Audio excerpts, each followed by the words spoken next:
then it is something with which both of us stand to benefit. So this morning, as I said, I had the honor to call on the President.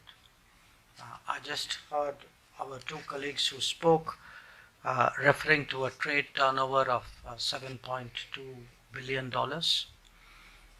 President Sisi told me he doesn't think it's enough. So he urged us saying, find ways of increasing it. And I know that is the thinking of my Prime Minister as well. Now, one obvious way of doing so is to really focus on the impediments that we may have to expanding business. See what are the market access issues that we both face. Look at the possibilities of investments which could either go, which has a production implication for third countries and other regions, or even buyback possibilities. As an example, and I again reflect my conversations today and tomorrow, today and yesterday with the government. This year is the first year after a gap, or perhaps the first year ever, that Egypt has bought wheat from India. Unfortunately for us, it also turned out to be a difficult year weather-wise for agriculture, and therefore, while there were some fairly substantial initial supplies, it was not something we could continue. But there is a lesson in it, because there is a lesson that for Egypt, sourcing from India is de-risking a food supply which was otherwise very, very dependent on very narrow geographies. Let me give you the converse example. One of the big challenges today facing the world is actually security of fertilizer supply. On paper, maybe there are no obstacles to fertilizer trade. In reality, there are challenges.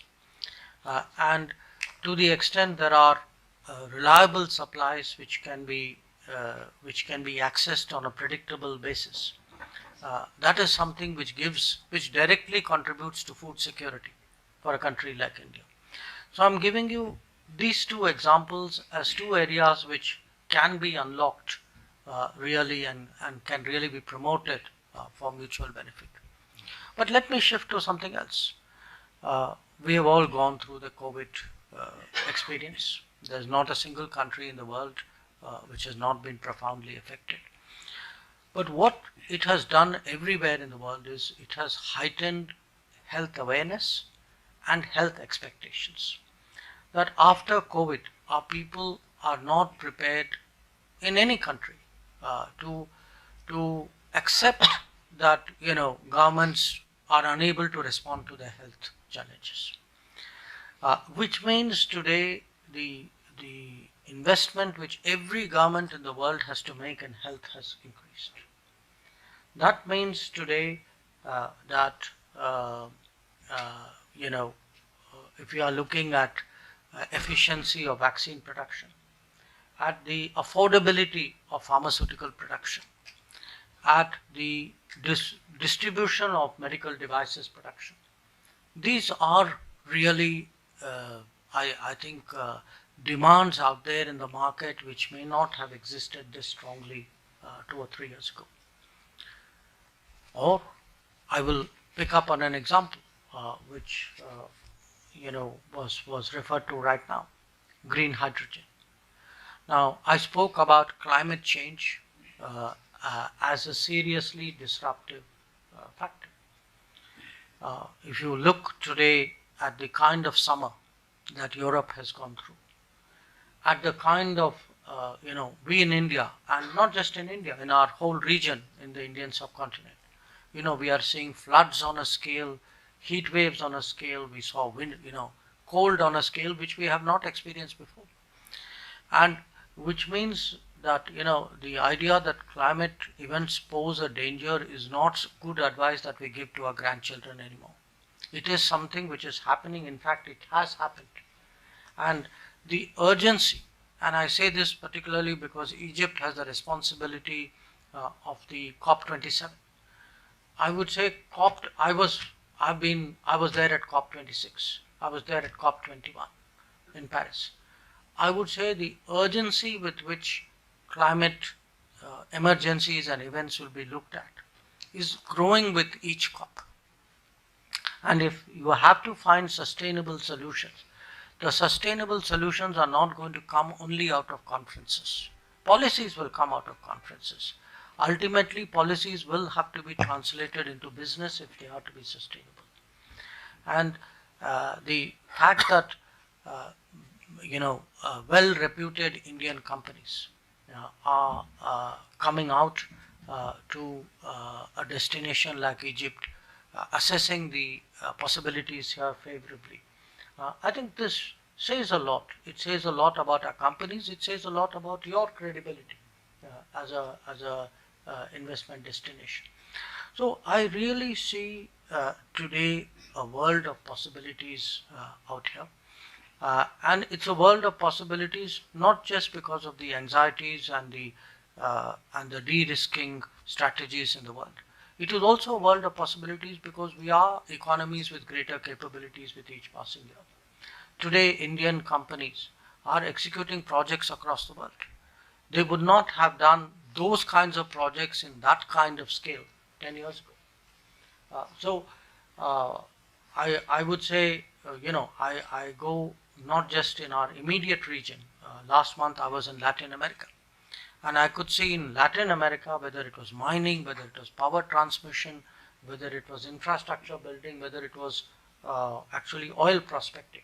Our companies are present today even in far off destination. And in a globalized world, economies, the efficiencies of logistics have actually become so high that distances have actually shrunk. That the distance to execute a project, the distance to source resources and goods from faraway places, that has also is something which has changed. So I would suggest to all of you, ladies and gentlemen, that look at the world in terms of its very intense globalization, a globalization that carries huge opportunities but also has inherent risks, which must be addressed by like-minded countries, comfortable countries, getting together and doing more with each other, and looking to see where we have capacities that complement each other. And the responsibility of the governments obviously is to be supportive, is to create wherever possible the facilitative mechanisms. I know, for example, what I heard again in the last 2 days was inadequate air connectivity between our countries. I think it's a reasonable business demand, which we will have to find ways of addressing better. It's a responsibility of governments also to see where there are regulatory impediments.